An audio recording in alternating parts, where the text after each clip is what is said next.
Hello. Um, nice to meet you all virtually. My name is Mirabelle. I'm an English and French tutor at LCC.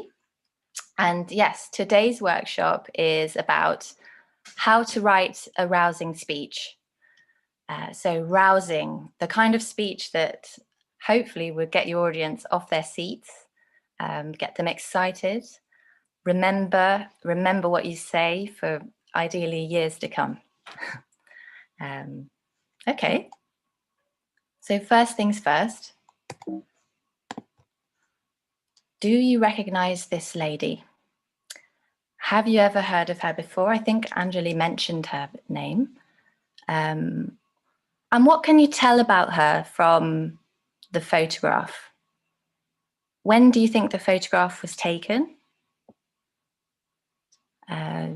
What kind of social status do you think she might have? Can you tell by the way she's dressed, perhaps? Can you tell where she might be from, judging from her clothes? What about her expression? Can you tell anything about her character from the way she's looking at the camera, or not actually, not directly? I'll give you 1 minute to jot down some ideas and have a little think about that.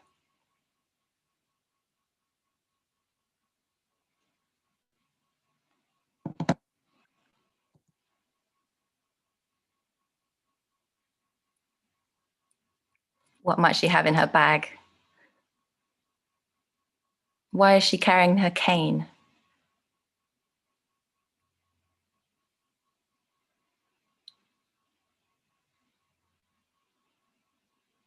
Does she look happy? Does she look sad? The set of her jaw, to me, it looks sort of quite determined. I don't know what you think.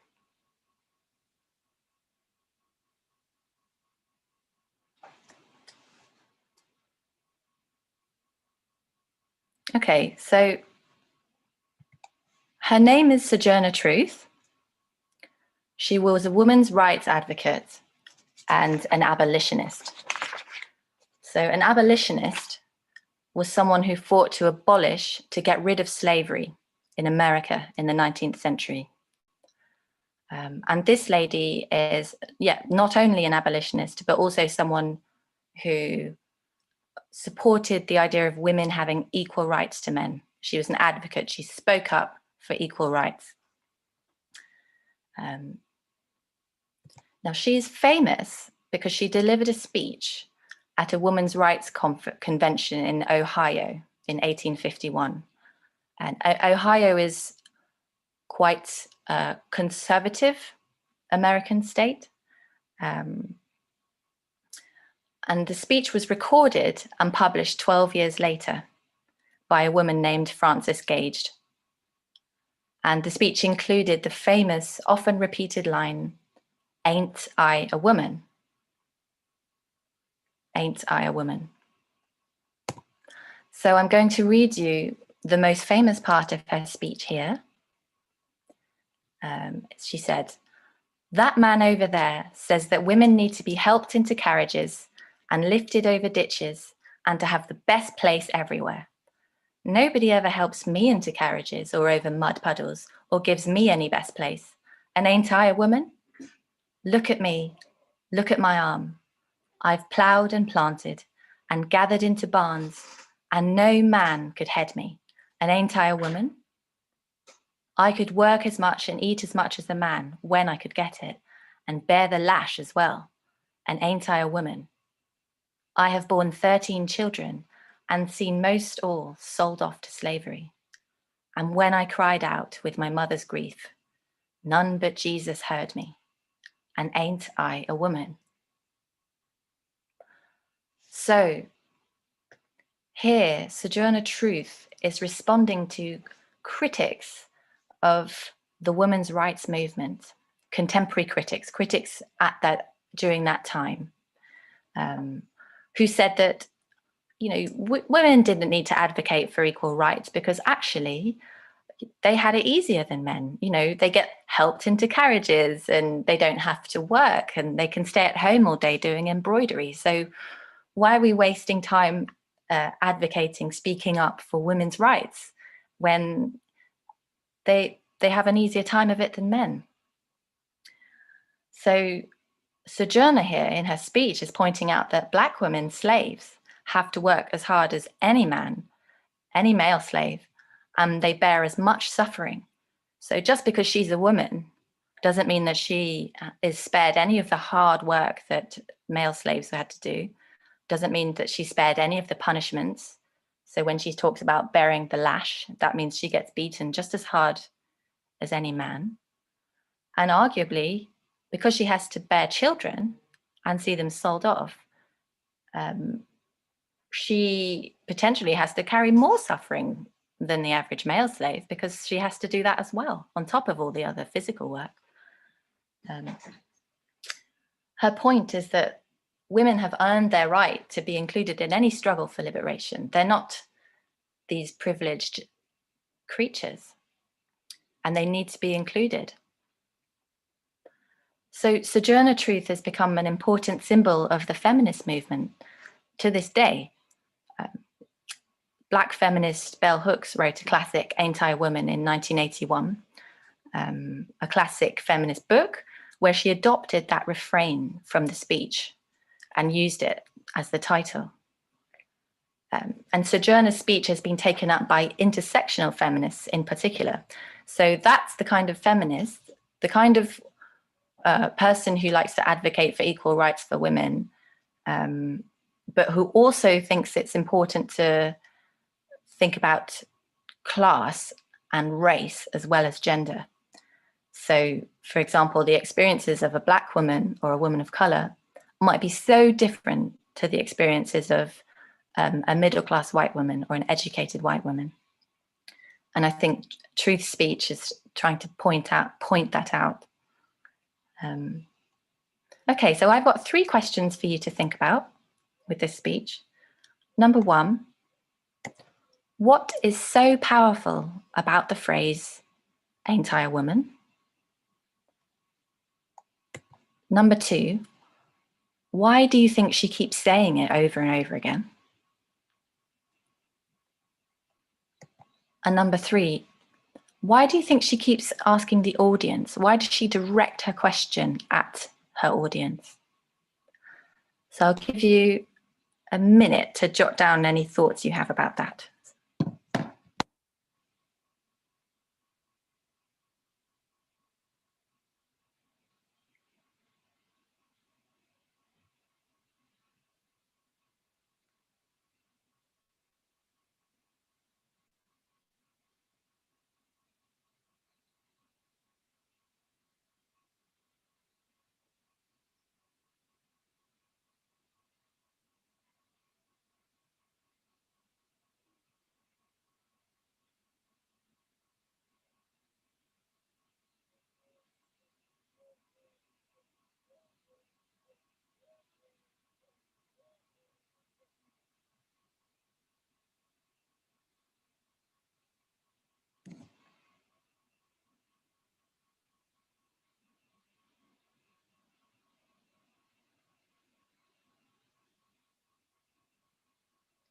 Okay. Okay, thank you for thinking about those. So today's workshop is about how to write a great speech, a rousing speech. And you're very welcome to submit any work you have from the lesson, from the presentation itself, or if you want to write a speech as well, you're very, very welcome to submit it via the Middlesex University's Dropbox link. And I'd love to have a look at your ideas, your responses to my questions, and hopefully a few rousing speeches of your own. Okay, so you may have already had to give a speech in some form before at school. So as you can see in this picture here, you probably had to present some work to your class by now, I would have thought. Yeah, I think you probably will have done that. Or you might have been in the school play, which is similar to giving a speech, although it's slightly different because you already rehearsed all the lines. But you can still do that with a speech. So I think there's a very similar activity. You might have found it easy, you might have found it stressful, like this boy's expression, he seems stressed. Although I think he's quite a famous actor, so it's Haley Joel Osment, so I don't think he's actually that stressed. He's obviously pretending to be stressed. Whereas this little girl looks quite excited to be giving a speech. Even if you were amazing, there's always more that you can learn to sort of make your speeches more compelling and more memorable and more useful for your audience. And in some point in your adult life, you will definitely be asked to do some public speaking. So I've got a list of pictures. I've got 5 here, I think. And I'm going to give you maybe 30 seconds, maybe a little longer. Try and look at each one and jot down where each speech is taking place. Okay.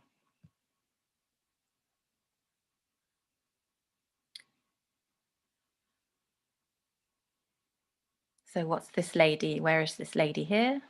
On the top left? Who is she presenting to? And in the room full of people, where might that be? In the top middle? And on the top right, you might recognize that lady. Where is she talking? Bottom left, you might recognize her as well, slightly larger scale. And can you recognize the room behind her? And bottom right, you probably recognize this chap. You probably know who this guy is.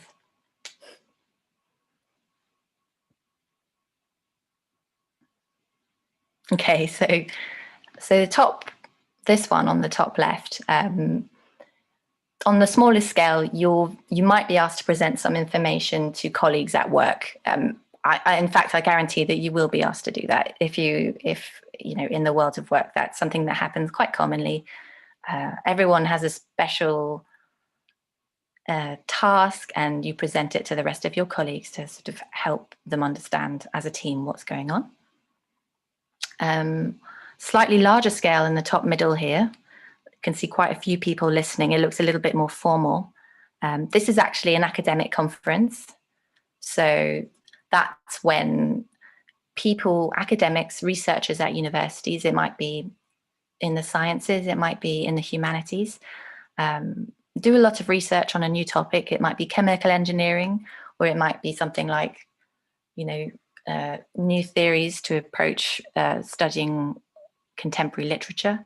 And they go away, do lots of research, write a paper, and get together at these conferences, which can be international, and present the information to other researchers.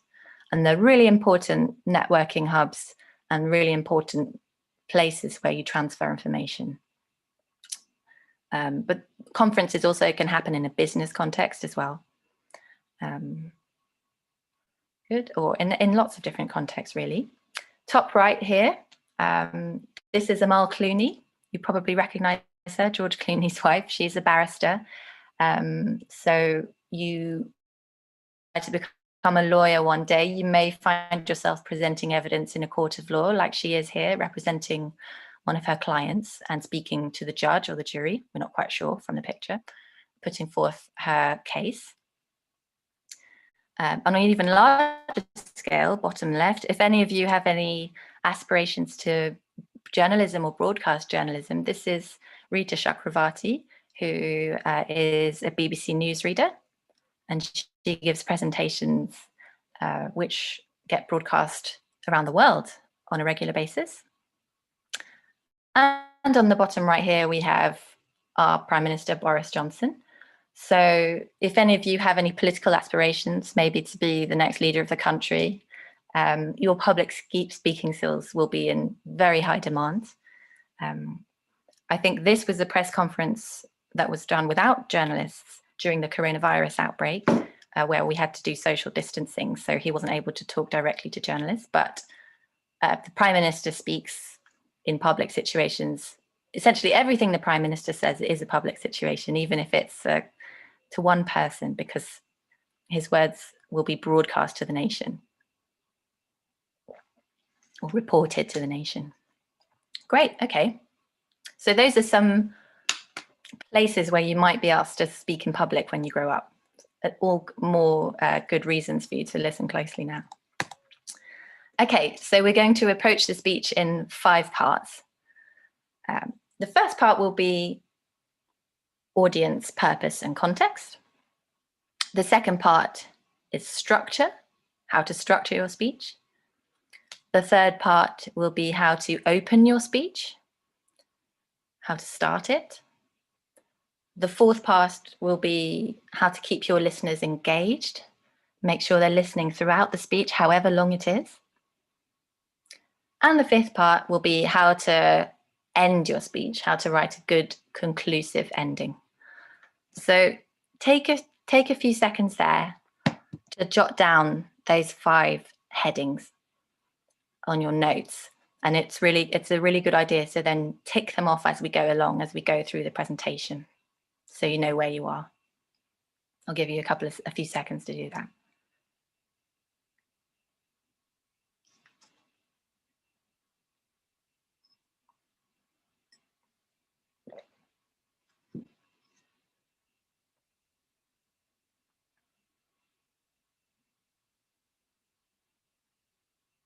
Okay, good.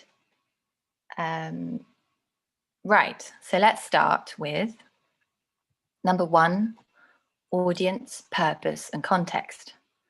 So, audience, this is all about who.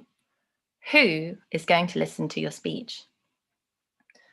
So, it's so important to think about this before you start talking, before you write anything. You need to know who it's for. The language we use differs so much according to who we are and who we're talking to. So you need to think about age. What age is your audience? If, for example, you were giving a speech to an older audience, would they understand you if you use the sort of slang that you might be happy to use at school? Or would they have no clue what you're talking about? You really need to be careful to make sure that what you're saying is understood. Otherwise, what's the point of talking to everyone? And conversely, would a primary school age audience understand you if you used a lot of really long words that they haven't had the chance to learn yet? It's important to think about the educational background and specialization of the people who are listening to your speech. So whilst it's really good never to patronize people and never to assume that, never to dumb things down, at the same time, you need to be sure they're going to understand your vocabulary and your choice of words. So would it be appropriate, for example, to use really technical chemistry language if you were trying to present a chemistry paper to, people in secondary school thinking about where they want to study for university? Or would you have to change that compared to if you were going and giving your paper at an academic conference to a bunch of other chemists who already know the language? So the main message here is tailor your choice of words to your audience. Okay, so purpose. Again, completely crucial to think about before you start writing your speech. Why? What are you trying to achieve with your speech? What's the point of you talking to people?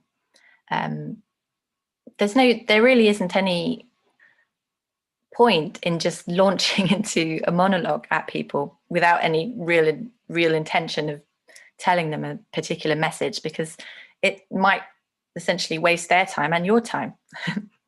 So a good idea is to identify your main aim or main aims potentially, and any subsidiary aims, any secondary aims, any less important aims. Okay, so I'm going to give you a minute to work out what your ideas are for Sojourner Truth. What do you think her main aims were when she delivered her speech, judging from the bit we read?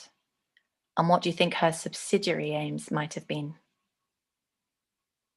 Okay, I'll I'll scroll back to that slide and I'll give you a minute to have a think about main aims and subsidiary aims.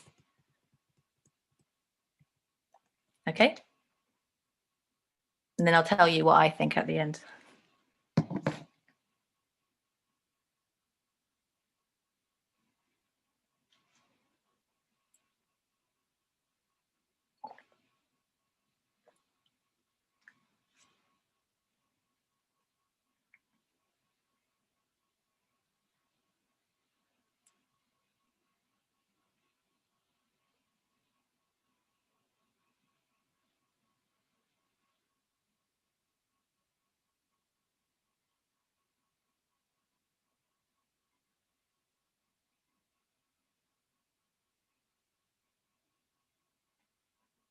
Okay, let's see.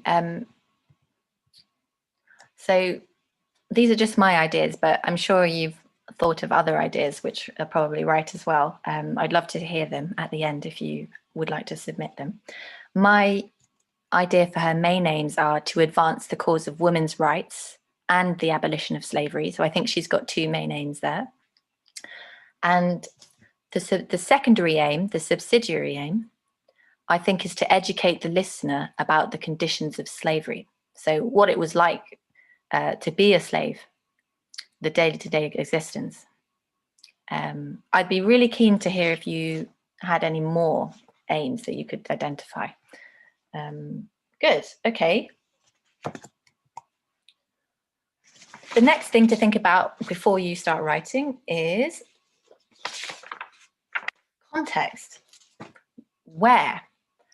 What you say depends so much on where you're saying it. If you were giving the same speech to the same audience for the same purpose, but first at a formal dinner and then at an after party, do you think you would vary the content and tone? I mean, I think if it were me, I would give two completely different speeches. So for example, here, I'm sure you recognize this gentleman, President Obama, the previous president of the United States, who was notoriously, well, not notoriously, who was known, famous for being an excellent speech maker, an excellent orator. So in the second picture here on the right, he was giving his final speech as president at the White House Correspondents' Dinner, which was absolutely full of wry humor, sort of jokey comments, scathing remarks. It was like a stand-up comedian. And they were never there. Those sorts of jokes were never there in the formal press conferences that he would give that were televised, as you can see from the first picture here, where he's talking to the nation in more normal, formal circumstances. So it's important to be flexible and aware of different registers that you use. So register is a word meaning kind of different formality, different tone. So if you want to use a high up tone, a sort of formal language, or whether it's okay to use a less formal language, that needs to change depending on the context, the way you're giving your speech. Every space that we go into has different acceptable codes of behavior. And there are cultural differences often at play here too. So if you were going and giving a speech in, I don't know, in China or in Scandinavia, the way that you're going to be expected to behave might be slightly different, and you need to be aware of that when you write your speech. You need to know so that you don't offend people and so that you are diplomatic. Okay. Great. Next part, structure. Keep it simple. That's the most important thing to remember. Active listening, as I'm sure all of you are finding from this series of lectures, to listen closely and listen carefully is quite hard work. It requires lots of effort, lots of concentration. So you need to, as a speech maker, as a speech writer, make it as straightforward for your audience as possible. Don't go off on multiple tangents. Just stick to your main points. So for example, Sojourner Truth, you don't hear her just talking all about her opinions about anything, you know, what she did that morning, what she's going to have for dinner. There's no rambling, there's no convoluted information. It's all focused on the main purpose. Good. Number 2, order your points in terms of importance. So your audience is so much more likely to be paying close attention at the beginning of your speech. So you need to make sure that your points are made early in the speech. The key points need to happen, ideally, you know, in the first 5-10 minutes. Okay.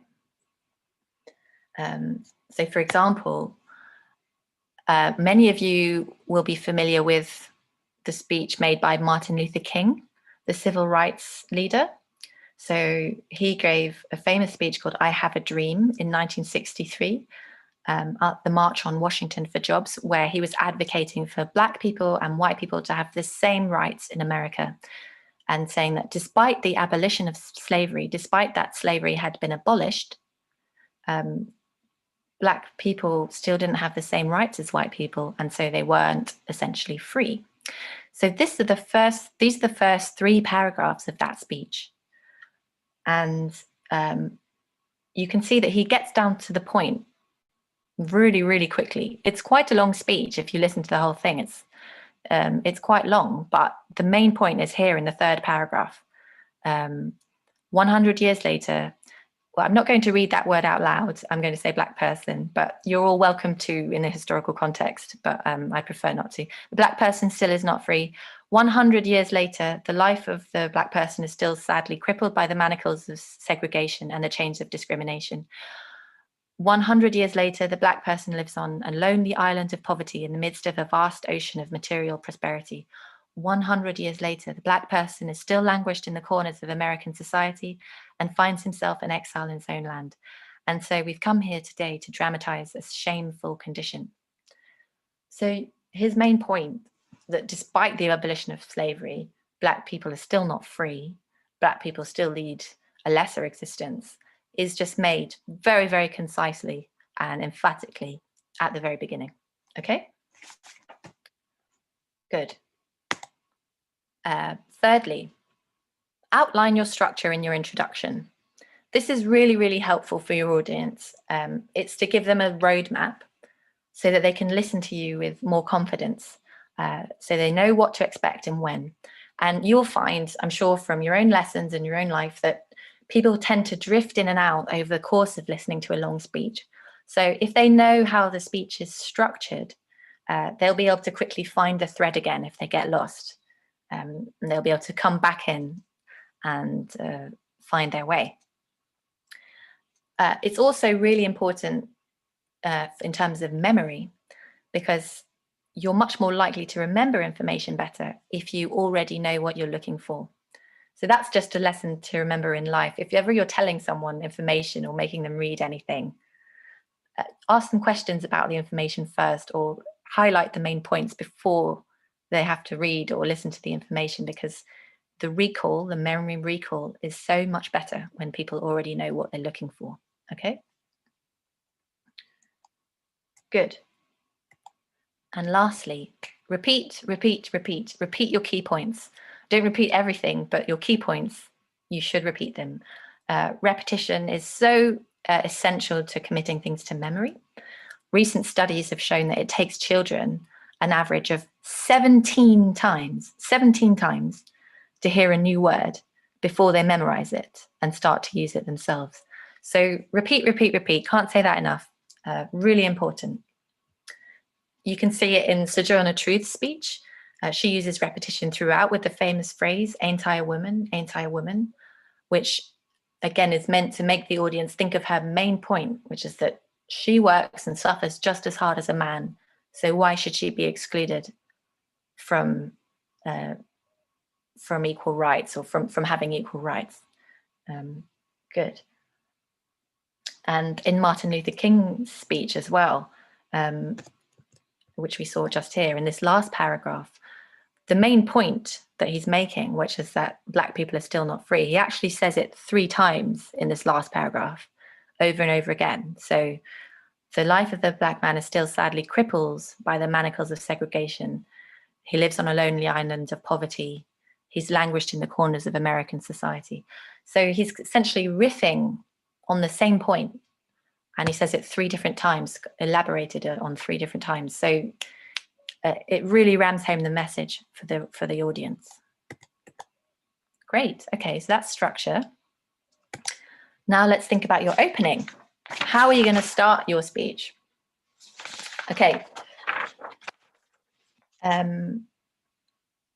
Images and videos, that can be really, really effective. It's a really good way to start. Choose something intriguing. Choose a picture that opens up your subject matter, that gets your audience thinking about what you want them to think about. But you probably don't want to reveal everything in the first picture. You want to start stimulating the audience. You don't want to tell them everything in one go. Otherwise, it might be a bit boring if they can already see everything at the start. And I think pictures work really nicely because you can also talk at the same time. So it means that you're engaging your listeners both visually and sonically with their eyes and with their ears. So you're engaging multiple senses, and it gets your listeners quite excited. Secondly, humor. Okay, so humor is kind of controversial in my book. Humor can be a great tool. Humor is a really, really useful way to convey information, to ice break. It can be a wonderful way to start a speech. However, and it's a big however, it really depends on audience purpose and context, whether it's appropriate to use humor, whether it's suitable. So you might find that you're really funny in private, but actually it's really difficult to be consistently funny in public situations. It's actually really, really hard, as most comedians might tell you. So be careful that you're actually funny. Think about the purpose of your speech. Is the topic serious? In that case, humor might not be suitable. You know, if you're talking about something, a tragedy, a natural disaster, or a scandal in the government that affects the lives of lots of people in a very negative way, it might not be appropriate to joke. It depends on the situation. I don't know if any of you recognize this gentleman here in the picture. I don't know if you recognize either of these flags. This is the one on the left is the EU flag, and the one on the right is the French flag. This is François Hollande. He was the previous prime minister, the president of France, and he was nicknamed Mr. Little Jokes by Nicolas Sarkozy, who was the incumbent prime minister, the prime minister that he replaced. You know, many people argue that his sense of humor was what earned him his recognition, is what made him stand out, because arguably people said he was a little bit unremarkable. He wasn't the most sort of brilliant speech maker. He wasn't the most imposing looking person. So actually it was his sense of humor that kind of got him noticed. And so a lot of people say that his funniness got him the job as president. However, once he was president, the fact that he was cracking jokes all the time was seen to be less popular. It seemed to reduce his status in the eyes of the French public, who felt a bit annoyed that their president, a lot of people felt that a bit annoyed that their president was never very serious when he was representing France on the international stage. For example, on a diplomatic visit to China, he made quite a risque joke about the Chinese press not being very liberal, which didn't really go down very well, didn't really serve to sort of improve French and Chinese relations. He made a joke that the Chinese press were essentially just doing what the Chinese government said, and weren't very free to write their own opinions. Okay, another way to do an opening would be to use a surprising or a shocking fact. That can be a really, really effective hook. I recommend it as well. So, for example, if you were giving a speech on women in film, you might start with the surprising statistic that only 12% of top grossing films So top earning films, the biggest films, are actually made by women directors. So that's nearly 9 out of 10 directors are men. So that might surprise you. Certainly surprised me when I first learned that. And that's a really nice way to get your audience intrigued, to get them surprised, to get them asking questions at the start of your speech. It's a good way to start. Just make sure that your fact is actually unusual and surprising. Don't give anyone a boring fact that they already know, because then they're going to be thinking, well, why am I here listening to you if you're telling me things I already know? Okay. In your opening, you could use a combination of the above. You could use an image, a joke, with a shocking fact. That might be a brilliant opening if you manage to combine all three really well. Just tailor it again to the occasion. Ultimately, how do you want your audience to feel? Who are your audience? Make it specific to the context. You can choose one, or you can choose all three, or just two. Great. Okay. Number 4. So you've given your amazing opening. You've blown your audience away. You've got them asking questions about your big topic. They're so excited. They're listening on tenterhooks. And then you've got to talk for half an hour, 1 hour. How are you going to keep them listening? How are you going to keep them engaged? It's quite tough. It's quite difficult. There are lots of different tips that I can help you with to do that. So the first one, again, as we've come to before, repetition. I can't stress that point enough. Make sure key points are repeated. If people hear something familiar, they're more like they can sort of tune back in and they're, oh yeah, I remember that bit. Oh yeah, that bit. Oh yeah. And then they'll come back and listen to your speech more. They'll be more engaged. So Sojourner Truth, ain't I a woman? Ain't I a woman? Ain't I a woman? It's good to give them something familiar. Another thing you can do is to quote an expert or a statistic. Again, facts are really valuable.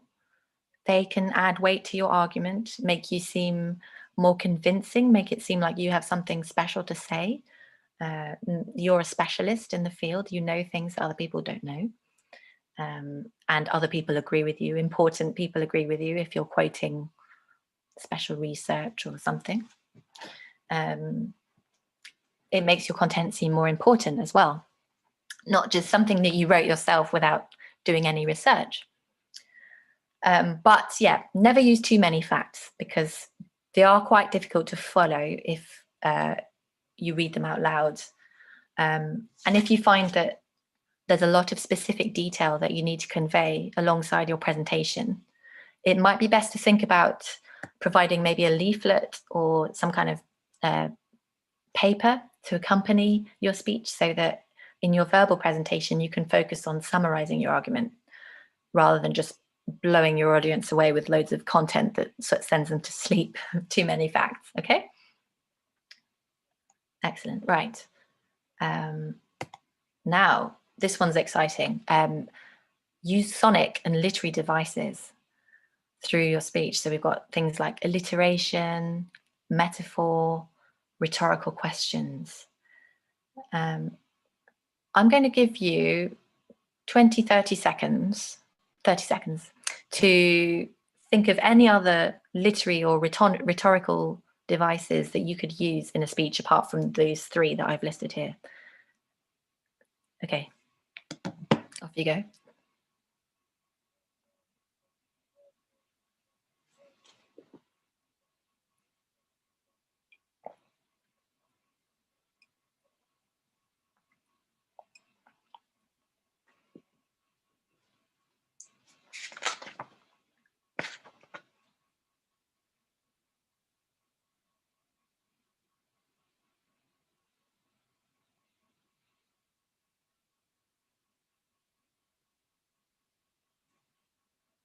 Okay, great.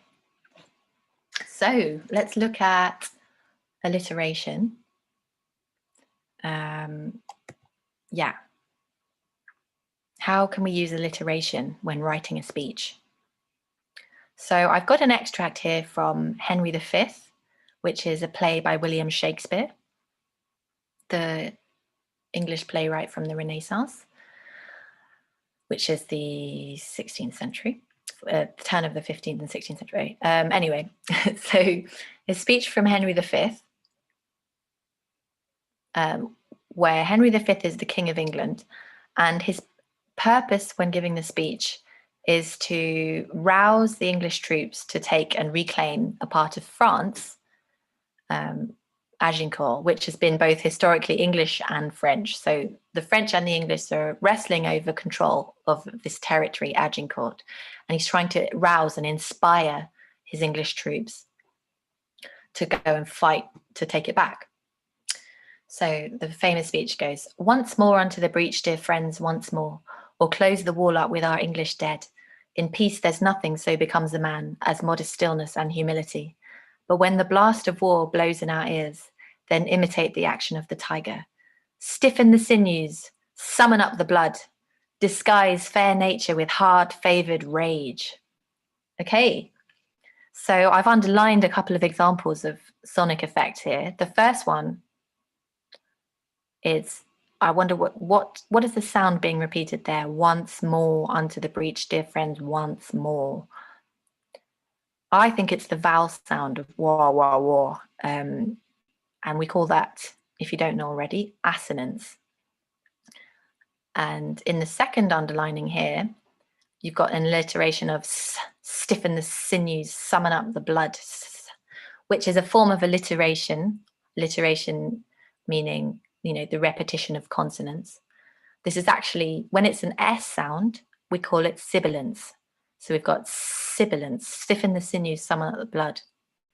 So why do we use that in a speech? Why is it sort of engaging for the audience? I thought one good way to have a think about that is if we look at that line, if we rewrote that line without the sibilance, how would it sound? So we've got stiffen the sinews, summon up the blood.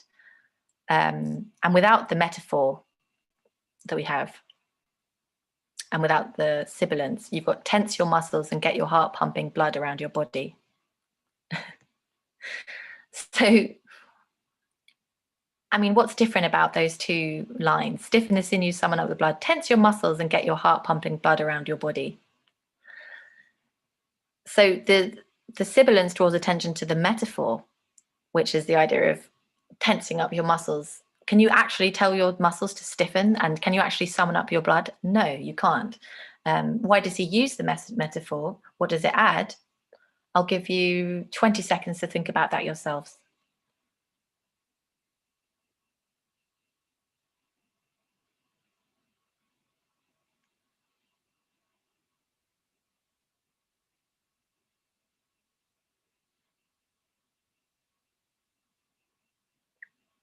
Okay.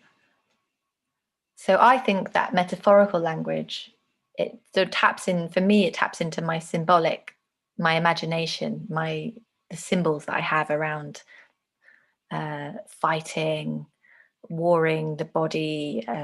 It makes something banal, like, getting ready for a workout, like tensing your muscles and getting your heart pumping, into something much more extraordinary, much more unusual, much more memorable. Okay. Another thing we can use are rhetorical questions. So, ain't I a woman? The Sojourner Truth example. This, I find, rhetorical questions are really, really helpful. For me, you're not really expecting a literal response from Sojourner, but it just makes the audience engage with the topic. There is an obvious answer, which is yes, she is a woman, but that's not really what she's asking you to think about. You obviously know that she's a woman. She's actually asking you to think about the double standard at play. She's getting you to think about the difference between men's experience and women's experience, and saying it's not that different. In fact, it's worse to be a woman. So rhetorical questions are really, really effective. They can be really helpful. I also think it can, in this context, she's probably asking the audience to shout back, yes, yes. So she's probably engaging the audience like that as well, having a kind of to and fro. making it participatory, where the audience is joining in with the speech. So every time she says, "Ain't I a woman?" they're meant to shout back, "Yeah, yeah, yeah," which gets everyone excited. Rhythm, so important. I've got a quote here from Martin Luther King's "I Have a Dream" speech as well. So I have a dream that one day this nation will rise up and live out the true meaning of its creed. We hold these truths to be self-evident, that all men are created equal. I have a dream that one day on the red hills of Georgia, the sons of former slaves and the sons of former slave owners will be able to sit down together at the table of brotherhood. I have a dream that one day even the state of Mississippi, a state sweltering with the heat of injustice, sweltering with the heat of oppression, will be transformed into an oasis of freedom and justice.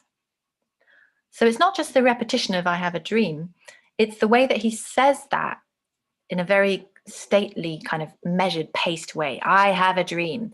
If you ever get the chance to listen to the speech, you'll be overwhelmed. It's so musical the way he delivers that line. He says it quite slowly. "I have a dream. I have a dream," very emphatically. And then the next part, the next bits of the sentence flow out really musically and sort of smoothly after he says that phrase, "I have a dream." It creates such a musical effect, and it's so powerful. It's as if he's almost singing or sort of urging the audience to sing with him. So memorable. Okay, so now we got to think about ending. So you've given your amazing opening. You've kept your audience listening on tenterhooks throughout. You've made some amazing points, hopefully, in the first part of your speech. And now you need to come to an end. So how are you going to conclude it? The first thing to think about, in my opinion, is to ask yourself, what do you want your audience to know and feel by the end? What do you want your audience to take away? What messages do they need to know? And what mood do you want them to be in?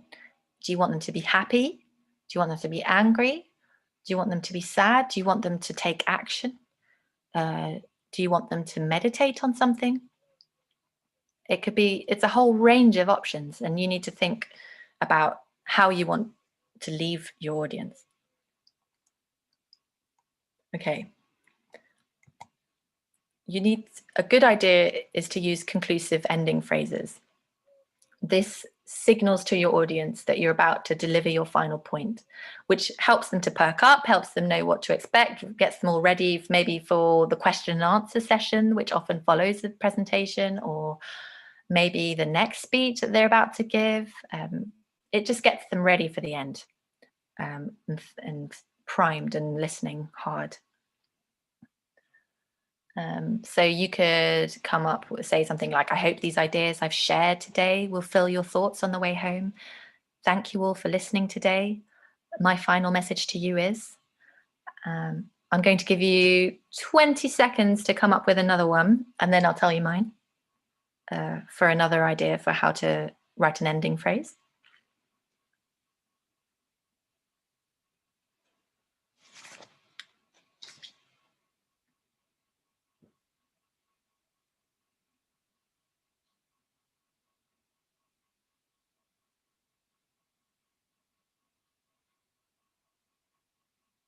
Okay, very good.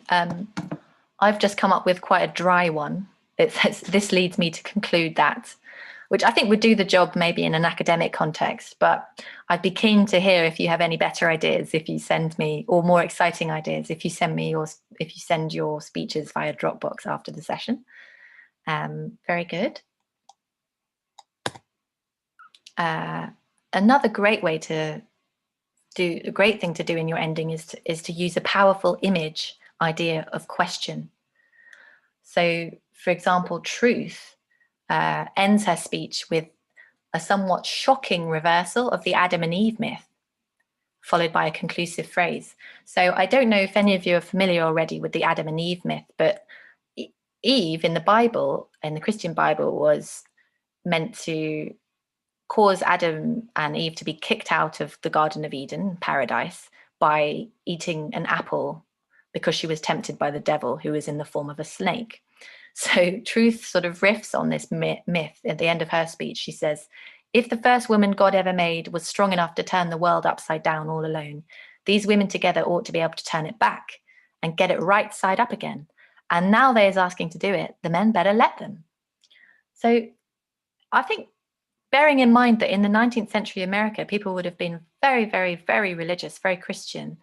The idea that she's saying that women were so strong to turn the world upside down, well, why don't women get together and make it right again and essentially, solve the universe's problems and lead us back to paradise? It's quite a radical, it's quite a sort of, it's quite almost surprising. It's a point to make. And especially coming from a Black woman, it's quite bold of her to make claims about the Bible like that, when the way she would have been perceived as a woman of color was that she didn't have the status to make such big claims, such grand claims. And then she finishes with this conclusive phrase, "Obliged to you for hearing me, and now old Sojourner ain't got nothing more to say." So she has that very simple outro, which lets you know that that's the end, and which may be kind of, it's quite humble, I think, which maybe kind of reverses the shock that she might have started by reversing the Adam and Eve myth in that way just before. So it sort of as a way of kind of bowing out gracefully and humbly. Great. Okay, let's quickly recap them for what we did today, just before we finish. So number one, when writing a speech, always consider your audience purpose and context. Always tailor your speech to that. Be very flexible with your choice of language according to who you're talking to, what you want to achieve with your speech, and where you're giving your speech. Number two, keep your structure simple as possible with points in order of importance. Number three, use images, humor, or surprising facts in your opening. You can use a combination. Remember to be a little bit careful with humor, depending on the context of your speech. Number four, keep your audience engaged with facts and rhetorical devices with nice metaphors, alliteration, interesting rhythms, good repetitions. And fifthly, write a conclusive ending that leaves your audience with a powerful image, idea, or question that makes them think about your speech and ready to ask more questions about your topic. Okay? Right, so I'm going to leave you today with a thought about truth speech. So there's some controversy over Sojourner Truth's speech because actually the phrase "Ain't I a woman" may have been added to the text by Francis Gage, who was the person who published the speech 12 years later. There are different versions of the text that exist, and Sojourner Truth may never actually have said "Ain't I a woman" herself. The speech that we have now might be a combination of what Sojourner Truth said, what Francis Gage said, maybe a whole chain of other people who reported the speech before it was finally published. So my parting questions to you are, does it matter that the speech is completely authentic, that it might be written by lots of people, not just Truth, if its impact has been to inspire abolitionists, people wanting to get rid of slavery, and women's rights advocates, people who want equal rights for women throughout history? Does it matter that it was, who wrote it exactly? Who's more important, the author or the message? And finally, is the audience of a great speech always its original live audience, or can it have multiple audiences through time? Is the audience just the immediate listeners, just the people who are hearing the live talking, or is the audience also the people writing down the speech, the people broadcasting it maybe, the modern readers of the speech? Who is the audience and who's the most important audience? Can a speech have lots of different audiences? Okay, thank you so much for listening today, everyone. I really enjoyed talking to you, and I would really, really love to hear, or read rather, any speeches or any answers to any of those questions that you have. So please send your work via Dropbox, by the Middlesex Dropbox, if you'd like me to have a look. Thank you so much. Bye, everyone. Thank you so much, Mirabelle. That was such an interesting session and very, very informative. I know that I've learned so much about speech making and that. So thank you so much. And like Mirabelle said, that if you want to submit any work, especially with the passing questions, if you want to submit any answers to them, submit them via Dropbox, and then we can send them on to Mirabelle and she can have a look at your different answers, because I'm sure she'll want to see your points of view and what you've taken away from this session. So make sure you send them via Dropbox, and